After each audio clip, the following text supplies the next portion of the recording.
Hey guys, based on the title of the video, I'll be fanboying over Sakazuki for a solid 10 minutes or so.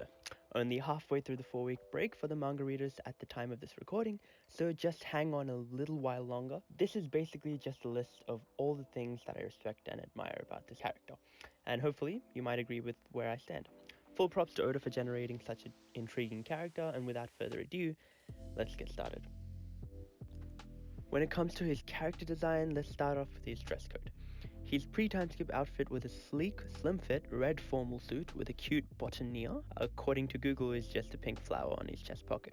Almost as if the dude was preparing for Marine Prom and got an emergency call to show up at Marineford. His post-time skip wear is even more sleek, with a stylish Hawaiian flower shirt and white formal coat and trousers to cover the fit. I mean, this guy is some sort of modern 50-year-old Fashion Nova, if you ask me. The marine cap he wears, which I might add is separate from any other admiral design we have seen thus far, gives me a professional impression, really. Like, if I was hiring, he would be immediately my first choice. Man's a big package coming at a ridiculous 9 feet 10, which is enough to scream intimidation, something that is a noteworthy quality for an antagonist debutant when you see him for the first time. And not to forget, his flower complex tattoo on his chest that matches his Hawaiian formal outfit style is just a unique character design touch that catches your eye immediately. Moving on to moral compass. Let's get this straight first. This guy's moral standpoint is extreme, and personally I don't quite align with it, but doesn't mean I don't admire it from an objective standpoint. He essentially has almost no regard for humanity or empathy, almost as if he vacuumed all the human aspect of him and replaced it with burning self-righteousness and duty. Before I get called out to be some sort of sadistic, politically extreme entity, I admire his moral compass specifically because it's an ideology that goes against the grain but is simultaneously very simple, and thus is viewed in a black and white lens. Let me explain.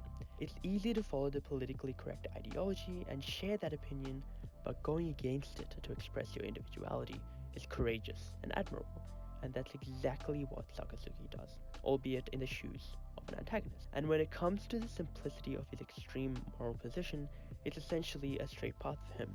No overthinking, no time wasting, just his perception of right and wrong. A very efficient and resolved mindset, which I can't help but respect. A fantastic but super morbid example of this was when Akainu ended up killing a fellow Marine just because he was questioning whether to fight in the war or not, for the sake of his family. From an objective standpoint, you can argue that's fair because his life is at risk and he probably has children and a spouse who loves and cares for him. But in a black and white lens, from the standpoint of a stoic Marine, he is just an uncommitted Marine who may as well be perished in opposed to living as a coward.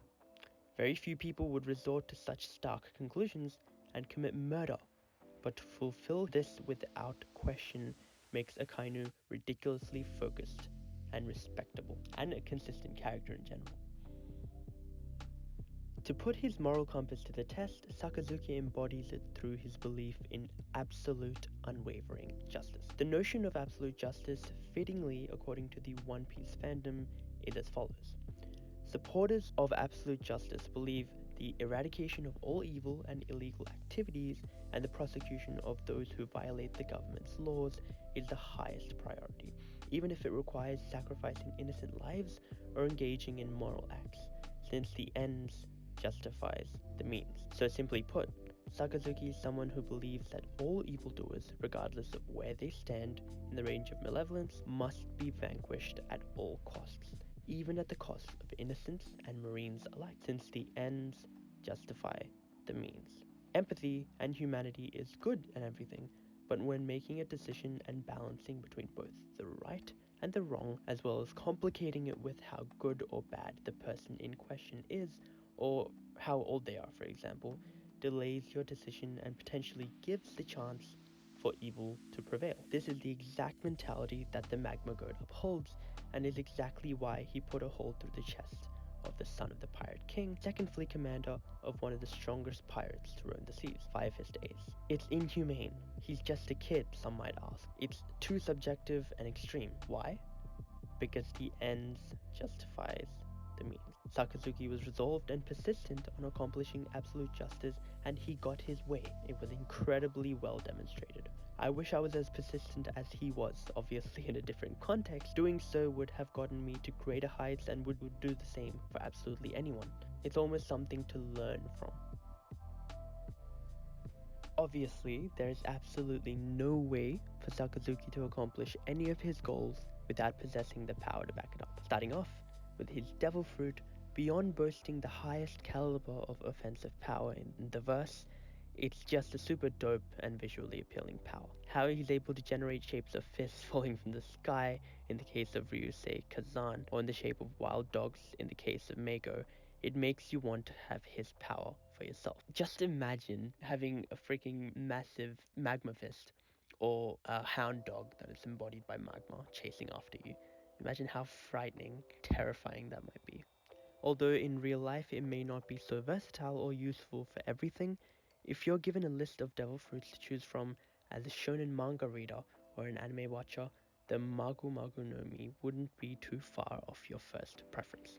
Moving on to his Haki, it's as impressive if not even more so, I reckon. It was so impressive he was able to use advanced armament to block the quake directed towards the Marineford tank, a full force quake attack to the gut from Whitebeard, brush off simultaneous attacks from Marco and Vista like it was nothing, fend off against almost the entirety of the commander's battalion of the Whitebeard pirates as he was in pursuit after Luffy, punch through a reasonably proficient Logia Devil Fruit user and still have enough willpower to hound after Luffy after dealing with the Whitebeard pirates, just to name a few of the things that he did during the war. Bruh, he's an actual monster, and I'm here for it. Possessing such a dedicated power of will in order to enact his form of justice, however manipulative, however immoral, requires some level of resolve and passion for the job, and without question makes him suitable for his admiral position and worthy of my fanboyness. Considering all of this, you just know he's going to be posing a serious threat for the Straw Hats moving forward, and I personally cannot wait to see him again fulfilling his code of absolute justice as our primary antagonist in the final bout